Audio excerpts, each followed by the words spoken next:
करें कि आज सिंगोड़ी में ये बढ़िया कार्यक्रम यहाँ की जो समिति के माध्यम से हर साल ऑर्गेनाइज होता है, रखा जाता है, और इसका मैं उनको बहुत सारी बधाई देना चाहता हूँ कि आप भी उन्हीं विचारों को आगे बढ़ाने का काम कर रहे हैं जिन विचारों को हमारे महापुरुषों ने आगे बढ़ाया, और उनके लिए मैं आप सभी के माध्यम से जोरदार ताली से स्वागत अभिनंदन उनका करना चाहूंगा। ये काबिल तारीफ है। सम्मानित साथियों, बाबा साहब भीमराव अम्बेडकर जी का पूरा मिशन, पूरा उनका जीवन किस तरीके से संघर्ष में गुजरा आज सभी लोगों ने जानते, सभी वक्ताओं ने आपको बताया।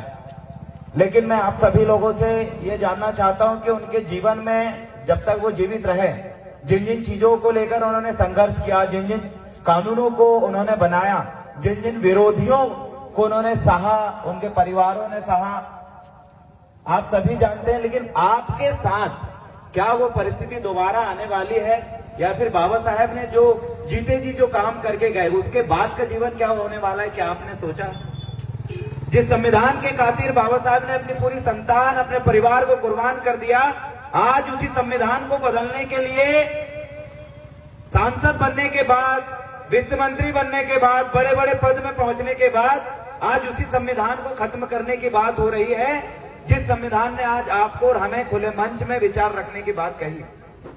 आज वही संविधान खतरे में है। लेकिन आज बहुत दुख का विषय है, हमारी ये कौम जिस संविधान की वजह से उनको तमाम अधिकार मिले, चाहे नौकरी के हो, व्यापार करने के हो, संस्कृति को मानने के हो, विचार रखने के हो, उनके बच्चों को बाकी लोगों के बराबरी में बिठाने के हो, उस ओहदे पे पहुंचाने के हो, जो तमाम अधिकार मिले, मुझे बताइए क्या आने वाले 10 साल बाद ये अधिकार आपके पास रहेंगे? क्या आने वाले समय में जिन अधिकारों की आप दुहाई देते हैं, जिन बाबा साहब की हम दुहाई देते हैं, क्या उन बाबा साहब के द्वारा बनाए गए संविधान और उन कानूनों को सत्ता में बैठे जो लोग क्या बचने देंगे? अगर नहीं बचने देंगे तो मुझे बताइए आप आने वाले समय में किस चीज की दुहाई देंगे? क्या आने वाले समय में वो समय जिसकी पुनरावृत्ति हम नहीं चाहते कि हमारे लोगों को मारा जाए, उनको, उनकी संस्कृति को, उनके धर्म को मानने से रोका जाए? क्या खाना है ये चाहे सामने वाले व्यक्ति के द्वारा तय किया जाए, कैसे घर में रहना है, कैसे कपड़े पहनना है, कौन से कलर का झंडा उनके हाथ में रखना है, क्या अभिवादन करना है, ये सब वो लोग डिसाइड करें। आने वाले 10 साल बाद तो महसूस करो क्या होगा आपके साथ। ये लड़ाई मात्र भाषण देने की नहीं है, ये लड़ाई मात्र वोट देने की नहीं है, ये लड़ाई जनसंख्या को देखने की और एक दूसरे की वाहवाही लूटने की नहीं है, ये लड़ाई आपके अस्तित्व की है। और मुझे दुख है कि कौम अपने आने वाले भविष्य के पूर्वानुमान नहीं लगा पा रही है, और आज वो लोग पूर्वानुमान लगा चुके हैं कि हम आने वाले समय में क्या क्या करेंगे, किन किन को जेल में डालेंगे। अरे आपका वर्ग का व्यक्ति जिसकी आप बात कर रहे हैं, मुख्यमंत्री बनने के बाद भी जेल में उनको ठूंस दिया जाता है, उसके बाद भी आप सोचिए आपका सामान्य नागरिक कैसे सुरक्षित हो सकता है? जब आपके समाज का एक व्यक्ति सांसद बन के जब संसद भवन में धारता है तो उसके साथ क्या होता है?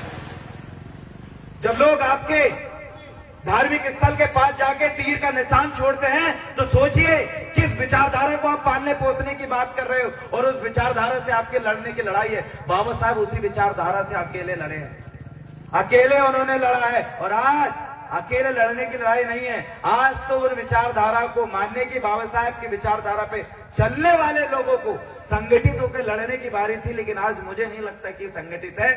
इसीलिए मैं अपना आने वाले 20 साल बाद का भविष्य में देख रहा हूं, और मुझे दिखाई दे रहा है कि ये कौम जो विभिन्न धर्म को, विभिन्न जाति से और विभिन्न भाषाओं को संजोए रखी थी, विभिन्न प्रकार के वेशभूषा कपड़े को पहनती थी, जिनके खान पान में बदलाव था, भिन्नता में एकता की पहचान देश में थी, मुझे आने वाले समय ऐसा लगता है कि वो अनेकता में एकता की कहावत रह जाएगी, और सिर्फ इसमें एक ही चीज समझ में आएगा, ना यहाँ धर्म बचने वाला, न यहाँ जाति बचने वाली, नहीं यहाँ संस्कृति बचने वाली, नहीं यहाँ भाषा बचने वाली, और नहीं यहाँ पर आने वाले बच्चों का भविष्य बचने वाला।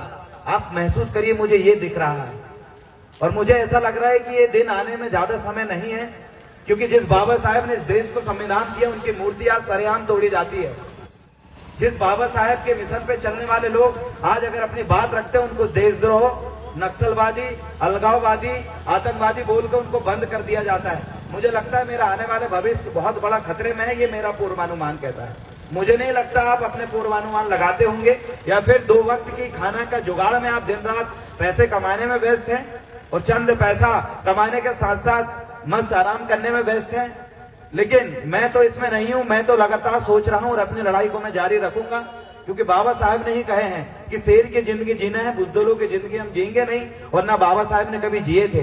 वो तो अकेले जब संविधान सभा में उनको नहीं घुसने दिया जा रहा था, इस राजनीति में कदम रखने के बाद भी बाबा साहब को राजनीति से पीछे धकेलने के लिए षड्यंत्र रचे गए, उसके बावजूद भी बाबा साहब ने हिम्मत नहीं आ रही, और उन्होंने जो करके दिखाया, मुझे विश्वास है कि हमारे जैसे और मेरे जैसे बहुत सारे लोग इस धरती में, इस जमीन में जिंदा है, जो अपने लोगों की विचारधारा, अपने कौम के अस्तित्व को बचाने के लिए सोच रहे होंगे, लड़ रहे होंगे। मुझे कुछ ऐसे ही 10-15 लोगों की जरूरत है, क्योंकि हमें याद है महारों का वो आंदोलन, हमें याद है आदिवासियों के वो बड़े आंदोलन, हमें याद है मुस्लिम समाज के वो आंदोलन, सिख समाज का वो आंदोलन, ईसाई समाज का आंदोलन, जहां कुछ मुट्ठी भर लोगों ने इस कायनात को बदलने का काम किया था, अपने वजूद को दिखाने का काम किया था। मुझे बस वो चंद लोगों की जरूरत है जो कि इस मिशन को आगे बढ़ाने में और अपने अस्तित्व को बचाने के लिए साथ दे। और मुझे विश्वास है हम कभी हिम्मत हारेंगे नहीं, इसलिए हम कभी हारते नहीं है। हमारी जो लड़ाई है वो हम जीतेंगे, हमारी लड़ाई हम जीतेंगे, क्योंकि हम हिम्मत हार के बैठने वाले लोग नहीं है। सम्मानीय साथियों, मैं ज्यादा लंबा समय खुले में विचार इसलिए भी व्यक्त नहीं करना चाहता, क्योंकि मैं जिस मूवमेंट को लेकर आज आगे बढ़ रहा हूं, जिस गुणमाना आंदोलन से मैं जुड़ के आगे बढ़ रहा हूं, जिन आदिवासी भाइयों का नेतृत्व करते हुए मैं आगे बढ़ रहा हूं, हमारे लोगों को ज्यादा समय तक जो है लोग आगे बढ़ने नहीं देते। इसी तरीके से दादा मनमोहन साहब भट्टी जी को भी रोका जा रहा था पूरे मध्य प्रदेश के अंदर, वो भी आगे बढ़ने लगे थे। और इसी तरीके से हमारे डॉक्टर M.K. डहरिया सर को भी कई षड्यंत्र पूर्वक रोका गया, और भी मुस्लिम भाई थे जो मिशन को आगे बढ़ा रहे थे, कई तरीके से उनको भी रोका गया। तो हम कुछ बातें हैं जो बंद कमरे में करनी चाहिए, उसको वहीं तक रखें, क्योंकि दुश्मन को हमारी हर चाल पता है और वो उन चालों के हिसाब से षड्यंत्र रचता जा रहा है, लेकिन हमारे लोग अपने दुश्मन की पहचान नहीं कर रहे हैं।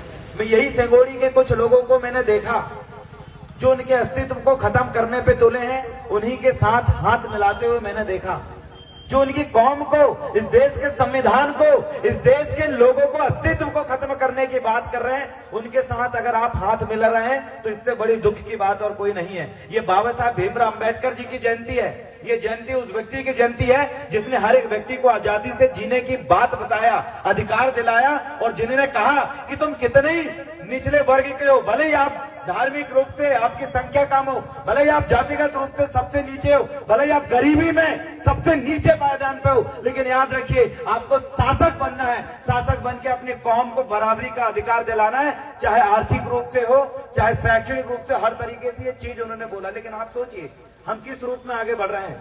शैक्षणिक रूप में हम आगे नहीं बढ़ रहे हैं, उन चारों पिल्लरों में हम नहीं है। मीडिया में आपका व्यक्ति नहीं है जो आपकी दुर्दशा को, आपके साथ हो रहे अन्याय को, आपके खिलाफ दिन ब दिन बन रहे कानूनों के खिलाफ मीडिया में बोल सके, ऐसे लोग भी आपके नहीं है। प्रशासन पे आपके जो व्यक्ति बैठे हुए हैं वो आपकी नहीं सुनते, वो उन्हीं के चंगुल में फंसे हुए हैं, और वो गलत करने के लिए वो बोलेंगे, वो कर लेते सिर्फ अपनी रोटी बचाने के लिए और अपनी नौकरी बचाने के लिए। मुझे नहीं लगता वो लोग विचारधारा पे चल रहे हैं। आपके जो लोग, जिन जनप्रतिनिधियों को आपने चुना और जिनको पहुंचाया, आज वो लोग पंगु बन चुके हैं। वो अपनी संपत्ति बचाने के लिए कहीं पर भी सर झुकाने के लिए घुस जाते हैं, वो अपनी लोगों की, अपनी औहदे बचाने के लिए कहीं पर भी जा सकते हैं। आप अपने नेतृत्वकर्ता को भी नहीं चुन पा रहे हैं। और जिस मान्यवर काशीराम साहब जी ने कहा है कि जिस लड़ाई में आपको अपने दुश्मन का पता नहीं है, उस लड़ाई को आप कभी जीवन में नहीं जीत सकते। और हमारी कौम आज वही है जो अपने दुश्मन की पहचान नहीं कर पाई है। हमारी कौम वही है जिन्होंने अपने सही नेतृत्वकर्ता की पहचान नहीं कर पाई है। हमारी कौम वही है जो आने वाले खतरा को महसूस करके उसका समाधान नहीं ढूंढ पा रही है। हमारी कौम वही है जो चंद रोटी में मस्त है, चंद एसी में, टीवी में, बीवी में मस्त है। और मैं इस चीज को जब हम सोचते हैं तो हम बहुत डरे हुए होते हैं कि हमारी लड़ाई कलम पकड़ने की है, बंदूक उठाने की नहीं है। हमारे छत्तीसगढ़ के कई एरिया में लोग इसी तरीके की समस्याओं से वो मजबूर थे, तो आज हथियार बंद आंदोलन पूरे आदिवासियों ने नक्सलाइट आंदोलन को पकड़ा। आखिर अगर कौन लोग हैं जो आदिवासियों को बंदूक पकड़ रहे हैं, कौन लोग हैं जो उन तक बंदूक पहुंच रहे हैं? ये वही षड्यंत्रकारी लोग हैं जो आपको या तो खत्म करना चाहते हैं या तो गुलाम बनाना चाहते हैं। आज आदिवासियों के हाथ में बंदूक पहुंचाने का काम भी इसी देश में रहने वाले वो लोग जिन्होंने बड़े बड़े ब्लास्टिंग करे हैं, वो लोग आज ये काम लगातार कर रहे हैं लोगों के सामने, लेकिन सरकार उनके ऊपर कार्रवाई नहीं कर रही है। वो आपको नक्सलाइट बता के मारना चाहते हैं, आतंकवादी बता के मारना चाहते हैं, आपको वामपंथी बता के मारना चाहते हैं। उनके पास षड्यंत्र लाख है, या तो आप गुलाम हो जाओ या तो आप मर जाओ। वो सिर्फ दो चीज कहते हैं। मैं आपसे पूछना चाहता हूं, आप गुलाम होना चाहते हैं या फिर लड़ना चाहते हो उस विचारधारा से? अगर लड़ना है तो अभी भी वक्त है, संविधान के कुछ अंग अभी भी बचे हुए हैं। अन्यथा नए संविधान को अगर आप पढ़ेंगे, पहले पन्ना को आप पलटेंगे। ये आंदोलन में करना चाहिए। जब ये आपके सिंगोड़ी के अंदर जब आपके झंडा उतार के जब कोई व्यक्ति फेंक रहा था ना, उस समय सड़क में जब 1000 लोग यहाँ पर चिल्ला देते, उनकी औकात नहीं थी, वो घर से बाहर तुम्हारे झंडे को और तुम्हारे उसको देख लेते। जहाँ दिखाना चाहिए ना वहां नहीं करते। अरे जहाँ सुई डालना वहां सुई डालो ना, तलवार डालने की क्या जरूरत है? क्या है आप जो है सही जगह पे हम वो नहीं करते। मैं क्या दिशा से भटक गया, मैं बोल क्या रहा हूं। सम्मानित साथियों, मैं ज्यादा लंबा समय नहीं बोलना चाहूंगा, लेकिन इतना जरूर कहना चाहूंगा कि पहचानिए दुश्मन को। आइए बैठते हैं, कुछ समाधान निकालते हैं। हर गलत चीज का अंत होता है, आप सभी जानते हैं। ये प्रकृति है, ये कायनात है, हर किसी का अंत एक न एक दिन करता है। हमारा शरीर ने जन्म लिया, हम एक न एक दिन मरेंगे। वैसे ही एक न एक दिन एक विचारधारा आती है जो दूसरे को चोट पहुंचाती है, वो विचारधारा भी मरेगी, ऐसे दुश्मन भी मरेंगे। लेकिन क्यों ना हम अपने जीते जी कुछ ऐसा काम करें कि आने वाले हमारे बच्चे खुल के सांस ले पाए।